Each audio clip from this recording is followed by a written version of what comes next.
भगवान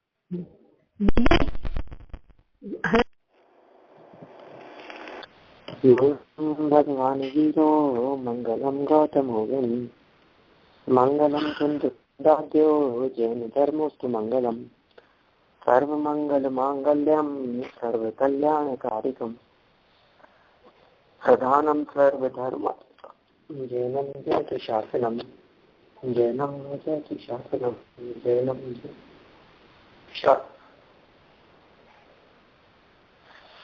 इष्टोपदेश नामक ये ग्रंथ है। इसके आधार से हम यहाँ अपने इस ग्रंथ पूर्ण कर रहे हैं। ध्यान की चर्चा थी।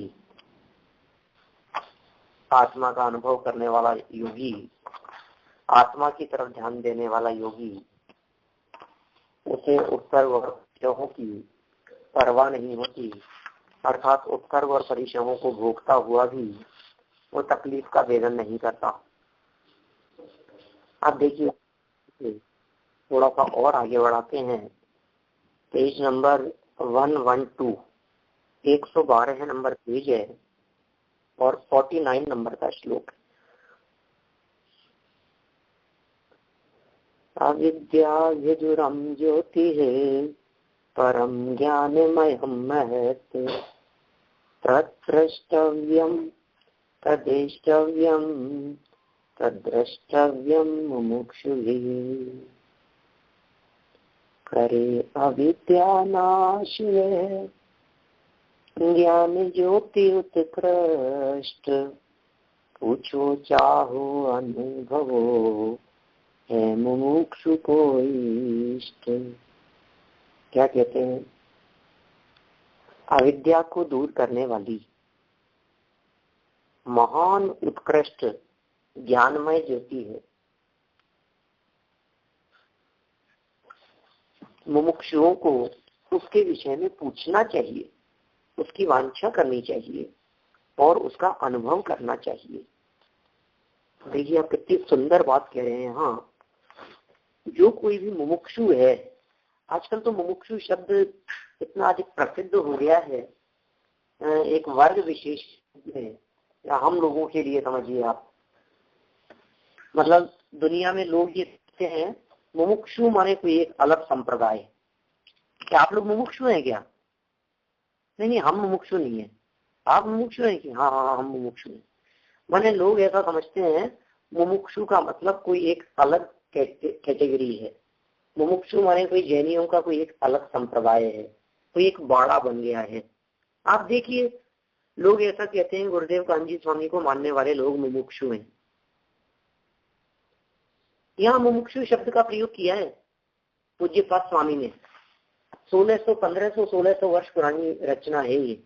इसका मतलब 1500 वर्ष पहले भी, 1500 वर्ष बहुत लंबा टाइम पीरियड होता है।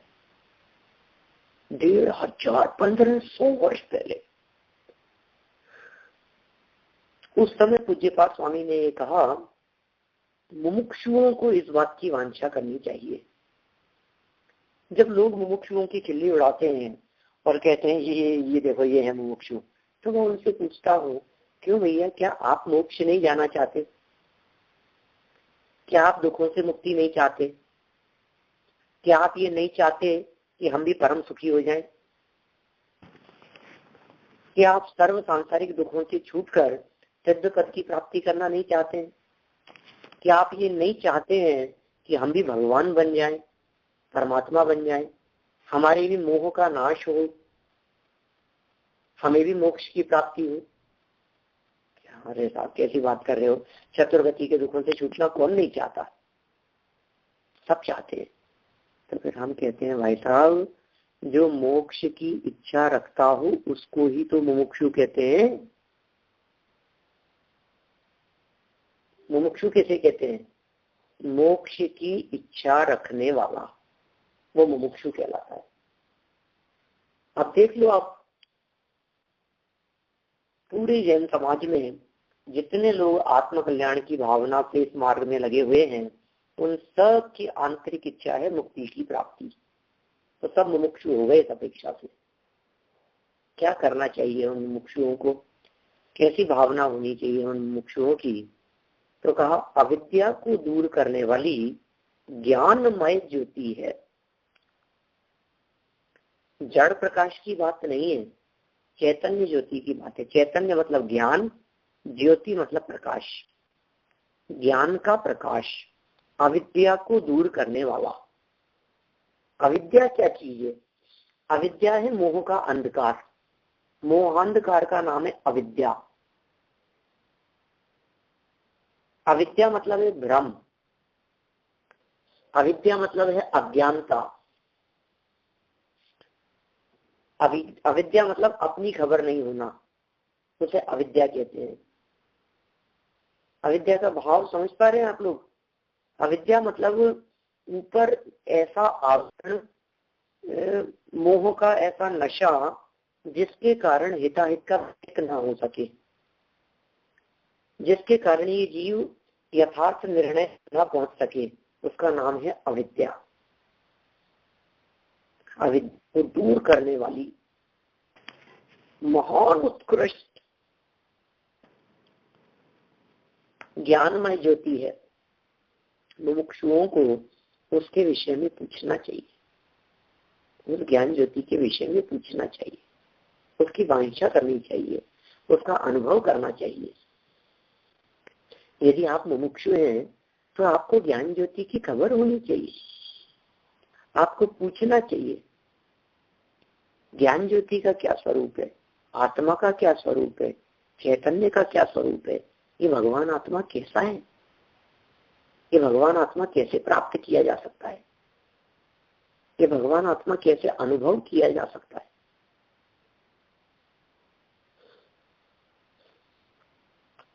निरंतर इसी दिशा में हम प्रयासरत रहें, इसी दिशा में हमारी कोशिश चलती रहे।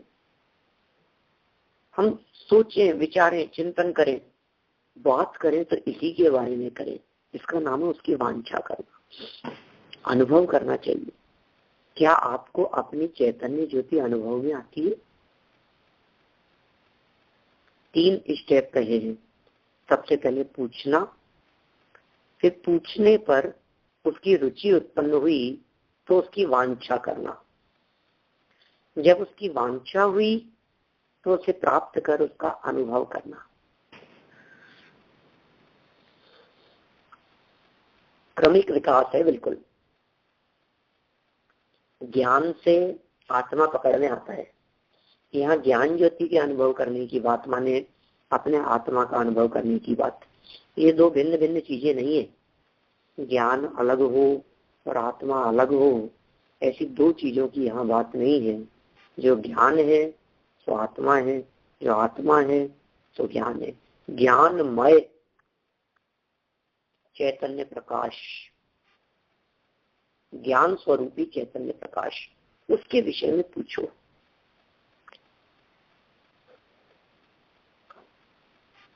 आत्मा अनादि अनंत है, अगले भाव में कैसे जाता होगा, यहाँ से दूसरी जगह चला जाता है, कौन सी ट्रेन में बैठ के जाता होगा, कौन सी फ्लाइट से जाता होगा, कितने समय में पहुंचता होगा, वहां जाकर के क्या होता होगा आत्मा का, कैसे जन्म लेता होगा, कैसे परिणामों से कर्मों को आकर्षित करता है, किस तरह से कर्मों की निर्जरा करता है, जानने का काम आत्मा किस प्रकार से करता है, कैसे पर पदार्थों को, बाह्य विषयों को अपने ज्ञान का विषय बना लेता है। बहुत विचार चिंतन करना पड़ेगा हमारे को। आखिर ये सब होता कैसे है, आखिर ये सब कौन कर रहा है, कैसे हो रहा है, इसकी प्रक्रिया क्या है। हमें पिछले भाव का याद क्यों नहीं है, हम भूल क्यों जाते हैं, याद क्यों रहता है। यदि आज हमारे को 20 वर्ष पुरानी बात याद है और मरण करने के बाद 6 महीने बाद में अभी वर्तमान की बात हम भूल जाते हैं, इसके पीछे क्या कारण है। यदि बात 20 वर्ष की ज्ञान में रह सकती है तो 4 महीने की क्यों नहीं रह सकती, 6 महीने की क्यों नहीं रह सकती। ज्यादा लंबा काल तो नहीं है।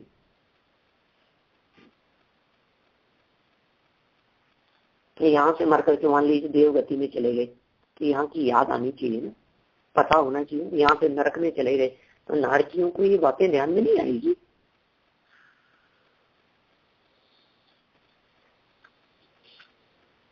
इतना सस्ता सम्यक दर्शन सुना है हमने नरक गति में, नरक आयु में, कि नारकी जीव को इतना सा स्मरण मात्र आ जाए। क्यों? पिछले दिनों में हमने इष्टोपदेश पढ़ा था पूज्य पादाचार्य का, ऐसे भी विज्ञान की बात थी। बस इतना सा स्मरण मात्र आना, आत्मा का अनुभव हो जाना, बिल्कुल समझ लीजिए कितना फास्ट काम होता है।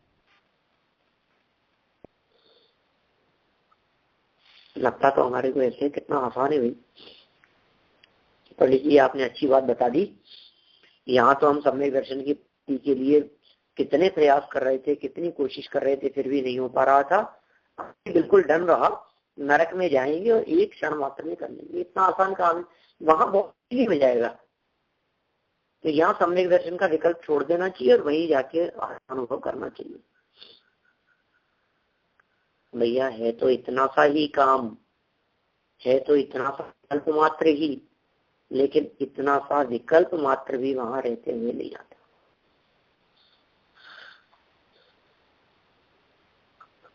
वो भी दुर्लभ है। अब नहीं लगता हमारे को कैसे दुर्लभ कह रहे हो साहब? इसलिए दुर्लभ है कि यहाँ की बात वहां याद नहीं आती। ये दुर्लभता का कारण।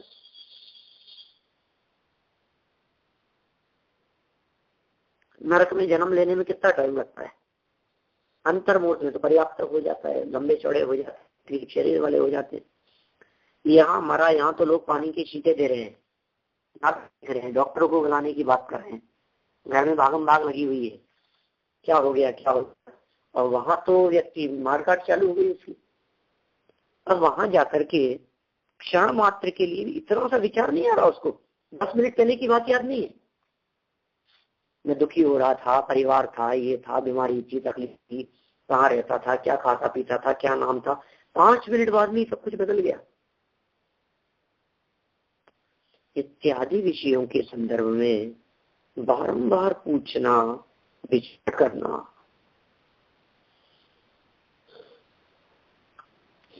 लगा हुआ है उसी में, संलग्न है उसी में,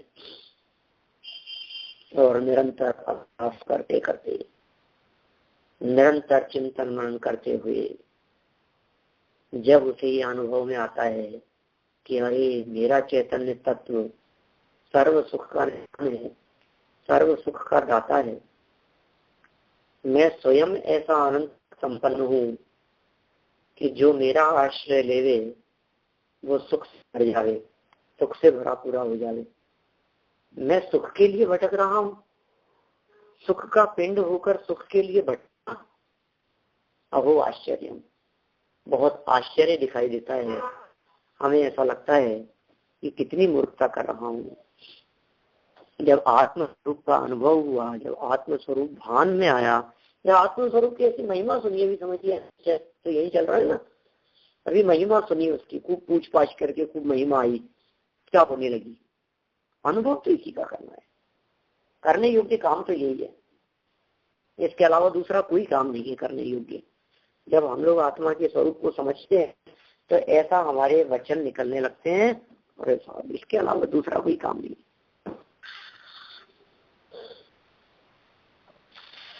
यही करने योग्य, यही करना चाहिए।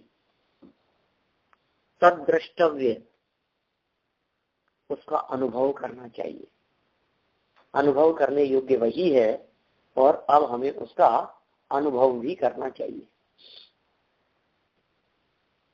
टीका देखिए, वह आनंद स्वभावी, ज्ञानमयी, स्वार्थ को प्रकाशने वाली, महान उत्कृष्ट अविद्या को दूर करने वाली, विभ्रम का नाश करने वाली, महान इंद्रादिक से भी पूज्य ऐसी ज्योति है। कितनी महिमा भाई है उस ज्ञान ज्योति की। यह ज्ञान ज्योति कुछ साधारण नहीं है, ये ज्ञान ज्योति कुछ सामान्य नहीं है, ये ज्ञान ज्योति अपूर्व है, आनंद स्वभावी है। ज्ञान और आनंद इन दोनों का अविनाभाव संबंध है, इसलिए आनंद स्वभावी कह दिया। और दादा ने उसी के लिए आनंद स्वाभाविक कह दिया। तो आप ज्ञान स्वाभाविक कहो या आनंद स्वाभाविक कहो, ये कोई दो थोड़ी नहीं है। आत्मा स्वयं ही ज्ञान आनंद स्वाभाविक है। ज्ञान भी है, आनंद भी है। और क्या है? स्वार्थ को प्रकाशने वाली।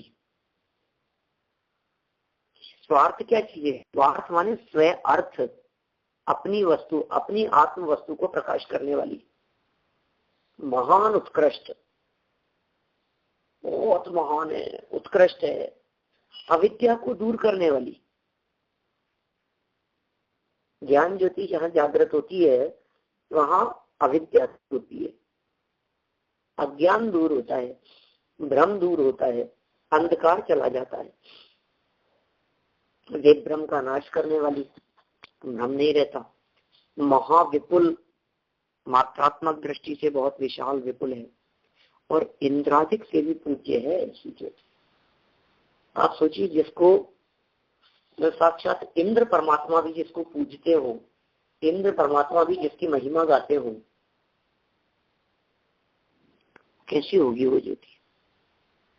देखते हो जिसके बारे में, विचार करते हो जिसके बारे में, गीत गाते हो जिसके, देखा इंद्रादिक से भी पूज्य ऐसी ज्योति है। मुमुक्षुओं को गुरु आदि से उसके विषय में पूछताछ करनी चाहिए। कहाँ है ऐसी ज्ञान ज्योति? कहाँ मिलेगी वो ज्ञान ज्योति? उस ज्ञान ज्योति को कैसे प्राप्त किया जा सकता है? उस ज्ञान ज्योति का अनुभव कैसे किया जा सकता है? ये विचार करने के लिए कहते हैं। आप कीजिए उस ज्ञान ज्योति के बारे में प्रयास कीजिए, देखिए, अनुभव करने की कोशिश कीजिए और फिर उसकी अभिलाषा करते हुए उसका अनुभव करना चाहिए। ज्ञान का अनुभव करो, ज्ञायक स्वभाव का अनुभव करो। कैसा है वो ज्ञायक स्वभाव, कैसे अनुभव किया जाए उसका? गुरु के निर्देशन में अभ्यास करने पर निश्चित तौर पर कुछ न कुछ बात अवश्य हाथ लगेगी। भावार्थ में कहते हैं ज्ञानमय ज्योति अज्ञान विनाशक है, स्वप्रकाशक उत्कृष्ट है और इंद्रों को भी पूज्य है। इसलिए मोक्षाभिलाषी जीवों को प्रति समय उसका ही विचार करना चाहिए। देखिए यहाँ शब्द बदल दिया, मुमुक्षु के स्थान पर मोक्षाभिलाषी कर दिया। एक ही बात है। मुमुक्षु, मोक्ष की इच्छु, इच्छु मतलब होता है इच्छा रखने वाले। मोक्ष अभिलाषी, अभिलाषा मतलब होता है इच्छा रखने वाले। तो मुमुक्षु माने मोक्ष की इच्छा रखने वाले। कौन है मोक्ष की इच्छा रखने वाले? कि जो भी मोक्ष की इच्छा रखने वाले लोग हों, यदि आप भी मोक्ष की इच्छा रखते हैं, हम लोग यदि मोक्ष की इच्छा रखते हैं, तो प्रति समय उसका ही विचार करना चाहिए। आपके चित्त में प्रति समय किस बात का विचार चलता है? रागियों को राग में विचार चलते हैं, मोहियों को मोह में विचार चलते हैं। हमारे को निरंतर इस प्रकार का विचार चलता रहता है, धन से प्राप्त हो। जो बिजनेसमैन होते हैं ना, उनके 24 घंटे बिजनेस का चिंतन चलता है।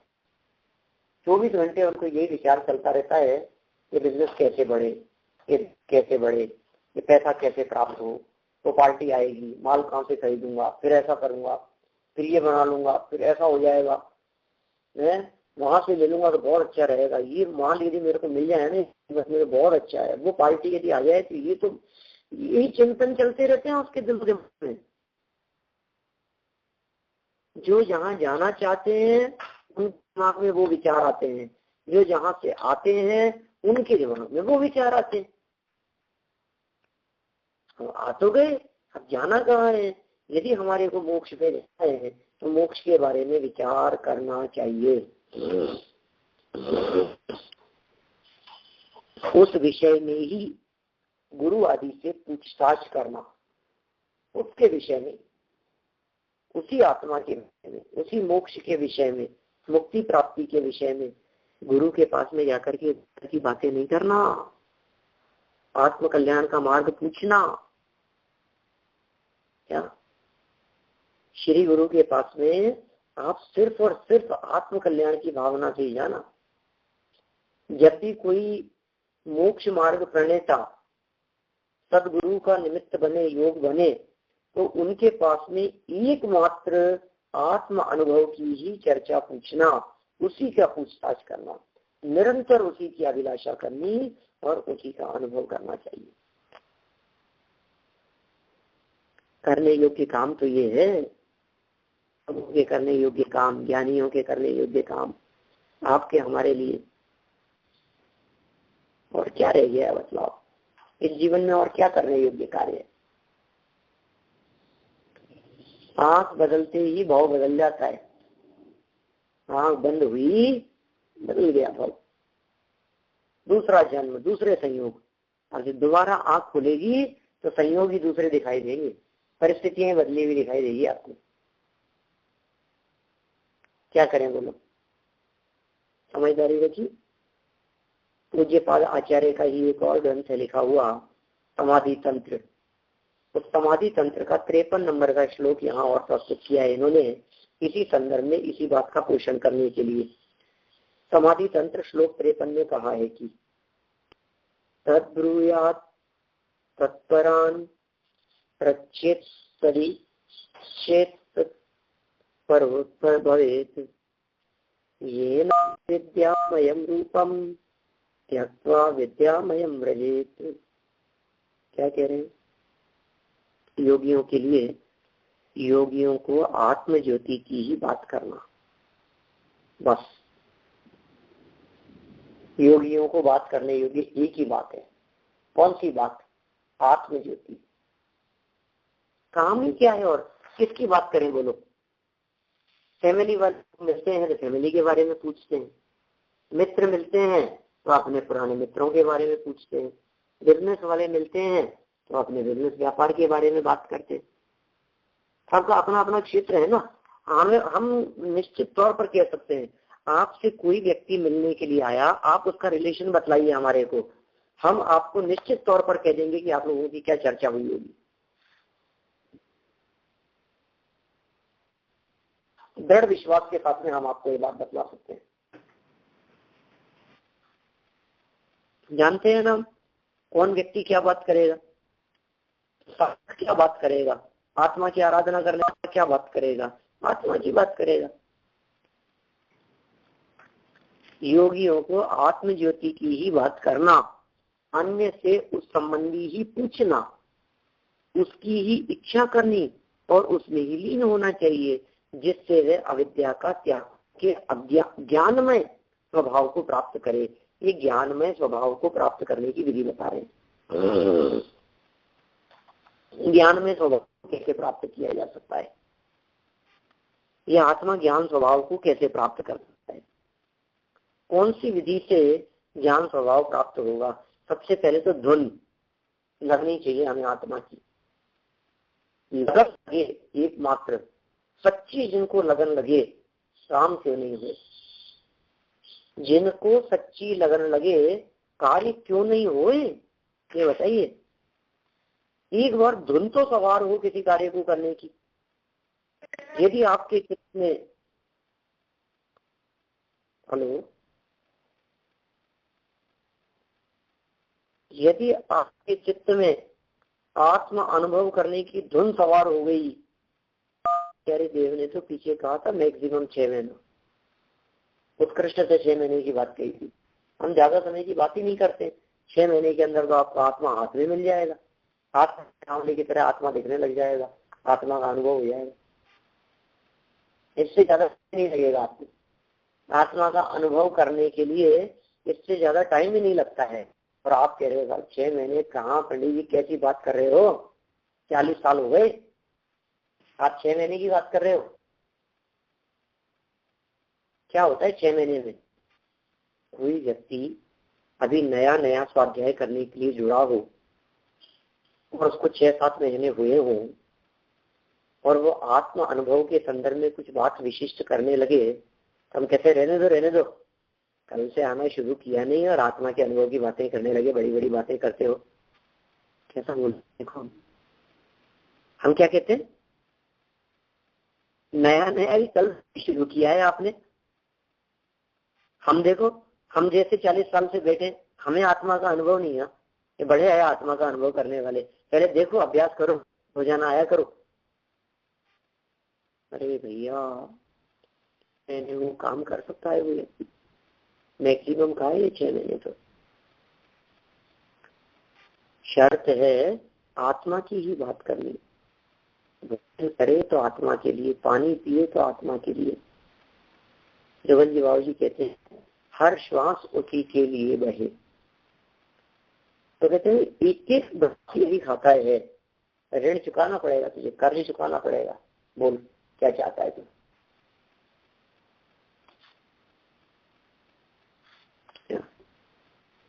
तेरे को यदि आत्मा का अनुभव करना है तो तू भोजन करे तो तुझे आत्मा दिखे। जिस व्यक्ति को प्रोफेसर बनना हो, उस व्यक्ति को सोते उठते बैठते क्या प्रोफेसरशिप नहीं दिखती है, लेक्चरशिप नहीं दिखती है। जिस व्यक्ति को जिस जगह जाना हो, जो काम करना हो, उसको नींदों में भी वही दिखता है, सपने में भी वही दिखता है। उसको उसके अलावा दूसरी कोई चीज सुहाती नहीं है, दूसरी कोई चीज रुचती नहीं है। वो चर्चा करता है तो लोगों से वही चर्चा करता है। जिस व्यक्ति को प्रोफेसर बनना है वो व्यक्ति यदि किसी से बात करेगा तो वही चर्चा करेगा। जिस व्यक्ति को इंजीनियर बनना है, जिसके दिलो दिमाग में इंजीनियर बनने की धुन सवार है, वो किसी व्यक्ति से मिलता है तो इंजीनियर से मिलता है, बात करता है, खुद करता है, उस टॉपिक के बारे में बात करने लगता है। कोई भी बात दिगंबर संत कह रहे हैं तो वो प्रैक्टिकल बात कर रहे हैं, बिल्कुल प्रैक्टिकल है। जो कोई भी बात यहाँ कह रहे हैं, कहना चाहते हैं, वो कितना प्रैक्टिकल बात करते हैं। आप क्या करेंगे बोलो? मैं कहता हूँ जिस के घर में 4 साल का बालक है, वो चर्चा किसकी करेगा बोलो? कहीं फंक्शन में जाते हैं ना, और कोई ऐसा मिले जिनके 4-5 साल का बच्चा है, तो बस क्या बातें होगी बताओ मेरे को? आपका बच्चा कौन से स्कूल में पढ़ता है, क्या करता है, वहाँ पढ़ाई है, ये करता है कि नहीं, क्या हुआ उसका, कितना क्या क्या गया, क्या पढ़ने लग गया, क्या खेलता है, हमारे तो मोबाइल ही नहीं छोड़ते हैं, लैपटॉप नहीं छोड़ते हैं। इतना सा छोटा सा बच्चा वही वही बातें करते हैं कि नहीं बोलो? क्यों? इंटरेस्ट। आपका इंटरेस्ट कहाँ है? हम यहाँ कहना चाह रहे हैं आपका इंटरेस्ट कहाँ है, ये बताइए आप। आपकी रुचि कहाँ है? आपकी रुचि आत्मा में, भोजन की करते हो आप? जिनको खाने पीने का शौक है उनकी चाहे उनकी बातें भी खाने पीने से रिलेटेड होती है। विषय कषाय में रचे पचे हुए लोग जब आपस में मिलते हैं तो आपस में पूछते हैं और कौन सी मूवी रिसेंट में, अभी नई कौन सी मूवी देखी है? तो कहता है अरे यार ये तो बहुत गजब थी, बस बात चालू हो जाती है उनकी। वही साधारण मिलते हैं, हाथ मार के मिलते हैं, पूछते हैं कौन सा स्वाध्याय चल रहा है आजकल, पढ़ रहे हो? इष्टोपदेश, अरे यार गजब है। तत्वार सूत्र पढ़ रहे हो? क्या गजब, एक एक सूत्र बहुत मार्मिक है, क्या टीका है उसकी, सैकड़ों टीकाएं लिखी है, वो तत्वार सूत्र की चर्चा चालू हो जाती है। मेरा कहने का मतलब ये है, आप अपनी रुचि का विषय, आप अपने उपयोग का केंद्र बिंदु किसे बनाते हैं, ये नक्की कीजिए। आचार्य देव कहना चाह रहे हैं यहाँ आत्म अनुभव के इच्छुक जीवों के लिए पहली शर्त है कि वे अपने उपयोग का केंद्र बिंदु किसे बनाते हैं। केंद्र बिंदु का समझिए ना, चर्चा का मेन टॉपिक। जैसे कोई व्यक्ति किसी के यहाँ 4-6 घंटे जाकर के आए, आपके बेटे बहू कहीं 4-6 घंटे के लिए जाकर के आए किसी के यहाँ, आप आने के बाद पूछते हैं क्या किए? कुछ नहीं, बातें कर रहे थे बैठे बैठे, 4 से थोड़ी देर खाना खाया, फिर बस बातों में टाइम लग गया। हम पूछते हैं क्या टॉपिक, क्या बातें चल रही थी? तो क्या वो 6 घंटे की बातें हैं 6 वाक्य में नहीं बता देते? 6 घंटे की बातें 6 वाक्य में बता देना, इसका मतलब ये टॉपिक थे, ये चर्चा विषय थे। ऐसे ही हम कहते हैं आपकी चर्चा का विषय, आपके उपयोग का बिंदु आत्मा होता है या नहीं।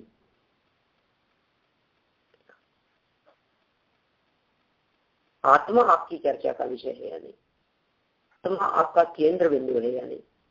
बोलो, आपको सोते उठते बैठते आत्मा दिखता है या नहीं, आपको आत्मा के बारे में सपने आते हैं या नहीं।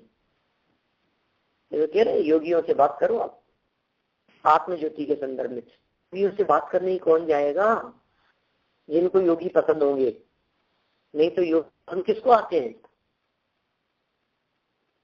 विषय कषाई जीवों, विषय कषाई लोग ही पसंद आते हैं। विषय कषाई लोगों को गुरुदेव पसंद नहीं आएंगे। विषय कषाई लोगों को तो अमिताभ बच्चन पसंद आएगा, उसके साथ में फोटो खिंचाने का आनंद आएगा। कहीं आ रहा हो अमिताभ बच्चन आ रहा है, अच्छा ऐसा है, चलो हम भी पहुंच रहे हैं वहां। कितना उत्साह लगता है किसी एक्टर से उसके साथ में फोटो खिंचाना, उसके ऑटोग्राफ लेना। हम उससे मिले थे, वहां गए थे, जिंदगी में 3 बार किसी को दूर से देख लिया तो उसके अंदर अपने आप को ऐसा समझता है जैसे बहुत बड़ा काम कर दिया हो। ज्ञानियों को किसके सपने आएंगे, वो किसे महान मानते हैं, वो किसे श्रेष्ठ मानते हैं, उन्हें किसकी रुचि और किसका उत्साह दिखाई देता है। योगियों योग की महिमा आती है, योगियों को साधना की महिमा आती है, आत्म की ही महिमा आती है। अन्य से उस संबंधी ही पूछना, उस संबंधी पूछना। योगियों से तो वो बात करते ही है, योगियों के अलावा यदि अन्य कोई व्यक्ति मिले तो उनसे भी हम वही बात करते हैं। अनुभवी है, अनुभवियों से अनुभव का मार्ग नहीं पूछते। आपने तो आत्मा का अनुभव किया होगा, आपको तो हो गया होगा ना आत्मानुभव, आपको तो ये काम हो गया होगा ना। क्या अपूर्व काम है, अद्भुत काम है क्या।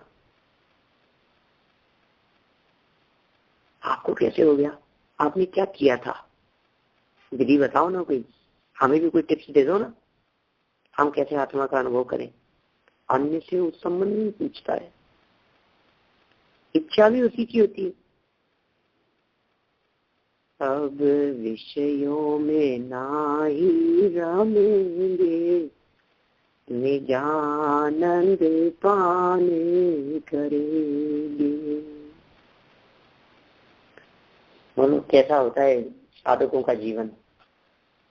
अब भोगों में नाही रमेंगे, निजानंद पान करेंगे, निजातम ध्यान धरेंगे, अतीन्द्रिय रस पान करेंगे।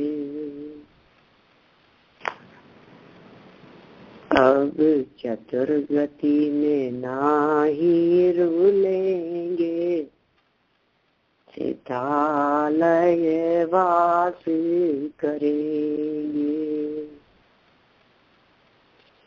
अब भव भव में ना भटकेंगे, निजानंद पान करेंगे। एक ही इच्छा, एक ही लगन, एक ही चाह, दूसरी किसी चीज में मन ही नहीं लगता है, दूसरे किसी चीज का रस ही नहीं दिखाई देता है। अविद्या का त्याग करता है। अविद्या को मैं दूसरे शब्दों में कहूँ तो प्रमाद। अविद्या माने उसका भाव पकड़ पा रहे हैं कि आप क्या चीज है अविद्या।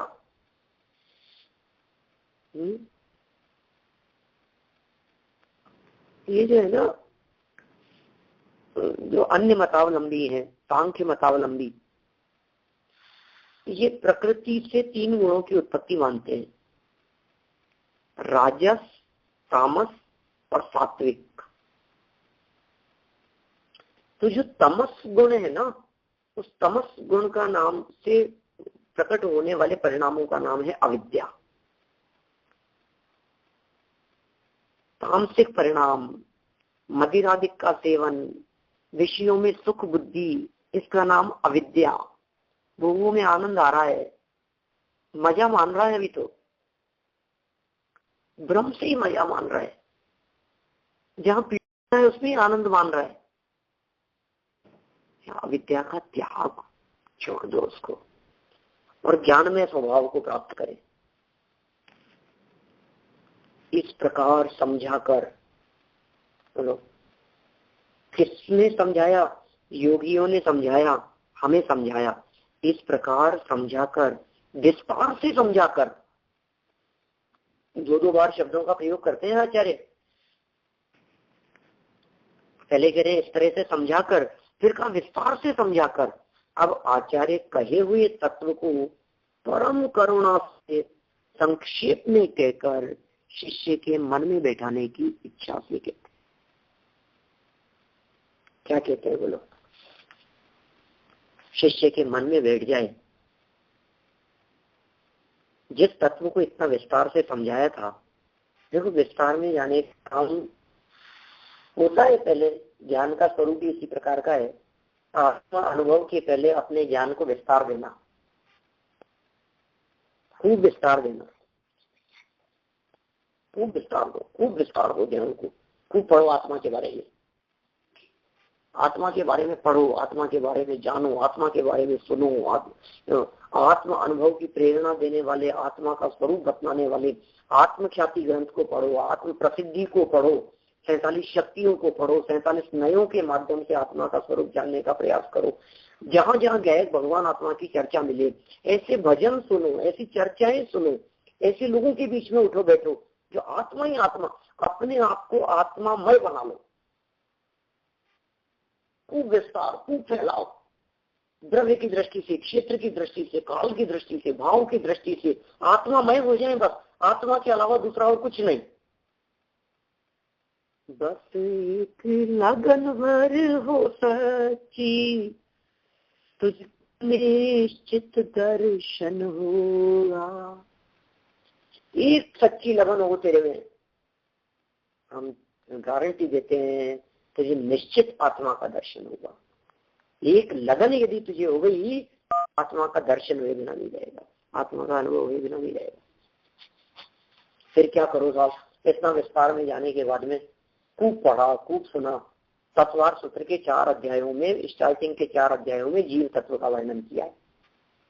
गुण स्थानों से, मार्गणा स्थानों से, जीव समाज से, पर्याप्तियों से, प्राण से, उपयोग से, 20 प्रकरणों के माध्यम से आत्मा के स्वरूप को समझा। गतियों की अपेक्षा से समझा, भावों की अपेक्षा से समझा, ज्ञान की अपेक्षा से, शरीर आदि की सापेक्षता द्वारा कितने प्रकारों से जीव के भेद प्रभेद, कौन कौन क्या क्या कैसा उपयोग लक्षणम, फिर उपयोग के भेद प्रभेद, फिर ज्ञान उपयोग के, दर्शन उपयोग के, खूब किया, खूब फैलाया ज्ञान को। चेहरे अति विस्तार से समझा करके अब उन समस्त कही हुई बातों को संक्षेप में कहकर, करुणा बुद्धि से संक्षेप में कहकर, इसका मतलब ज्ञान का जितना विस्तार हुआ था, अब इस विस्तार के बाद में उस ज्ञान को समेटना पड़ेगा। जितना फैलाया था ना, समेट नहीं, बिल्कुल नियम है।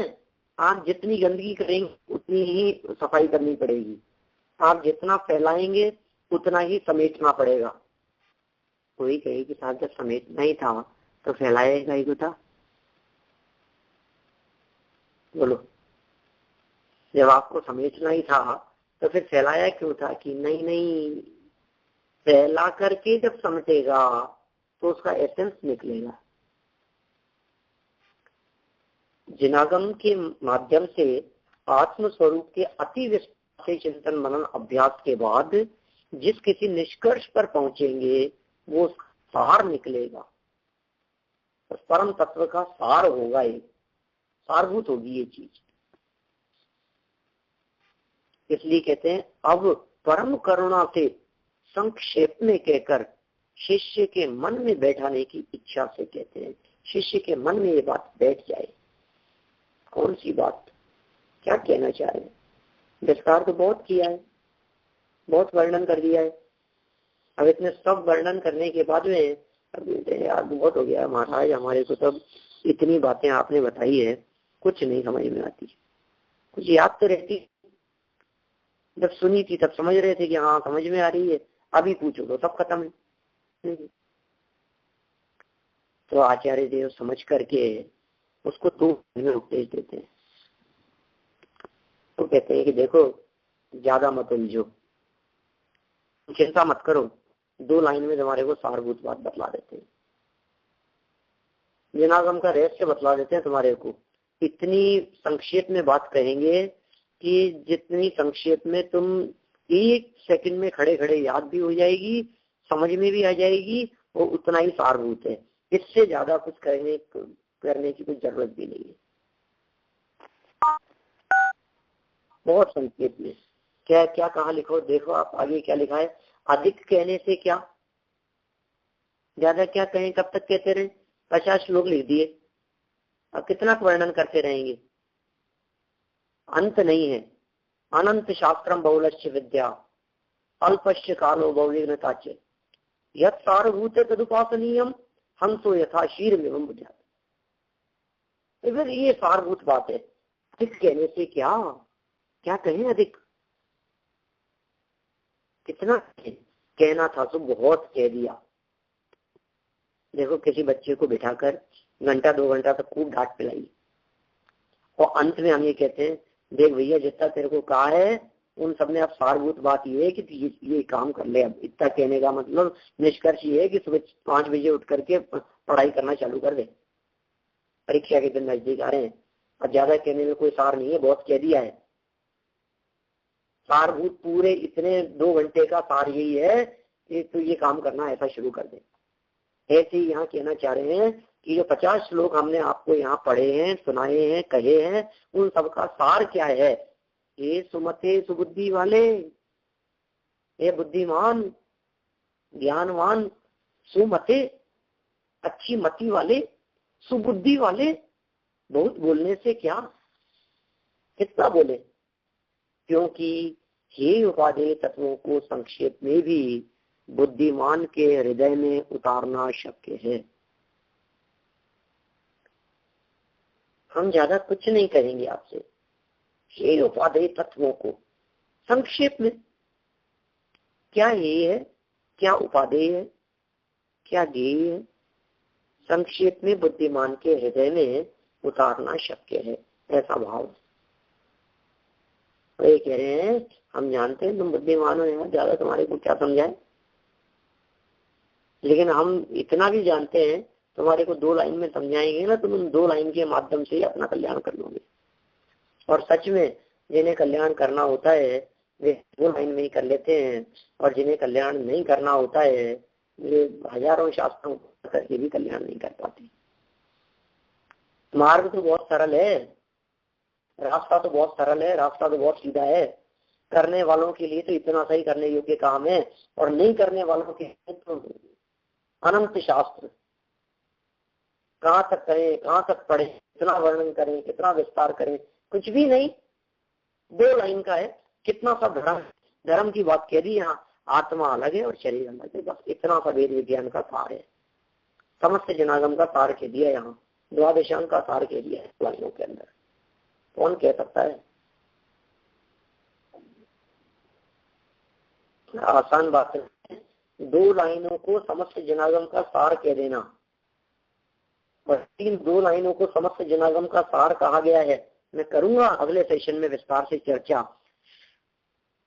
इस 50 नंबर के इस मार्मिक श्लोक के संदर्भ में, कि यदि ये 2 लाइनें ये उस समस्त जनागम का सार है, इसका अर्थ ये कि इन 2 लाइनों का विस्तार समस्त जनागम, ये अर्थ हुआ इसका।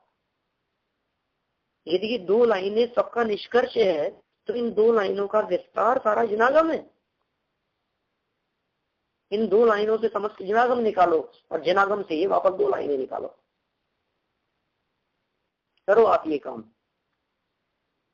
कोशिश करें, क्यों नहीं होगा। आत्मा का भेद विज्ञानी तो करना है, जिसने अपने आप को देह से भिन्न जान लिया, अब क्या बाकी रह गया। ये ऐसी कला है अपने आप को देह से भिन्न अनुभव करना, जिस कला के बाद में सारे संकट और तकलीफ गायब, चुटकी क्षण मात्र में धूल धूमिल।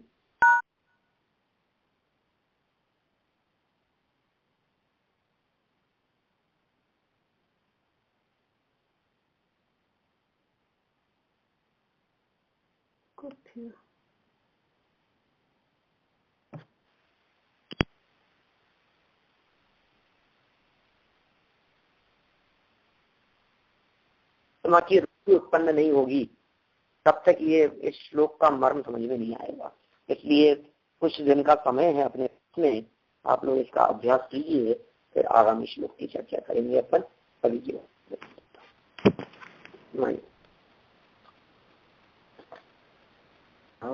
के ज्ञान ते सूझे लोकालोक, सोवाई मस्तक नम सदा देत धूप, सदा देत धूप।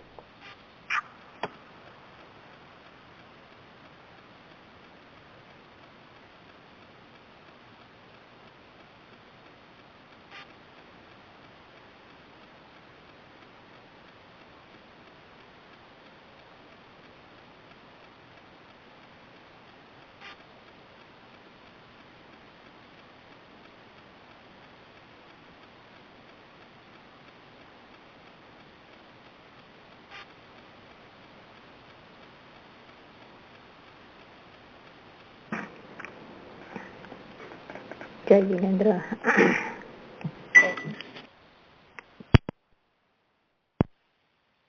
जय जिनेन्द्र। जय जिनेन्द्र। जय जिनेन्द्र।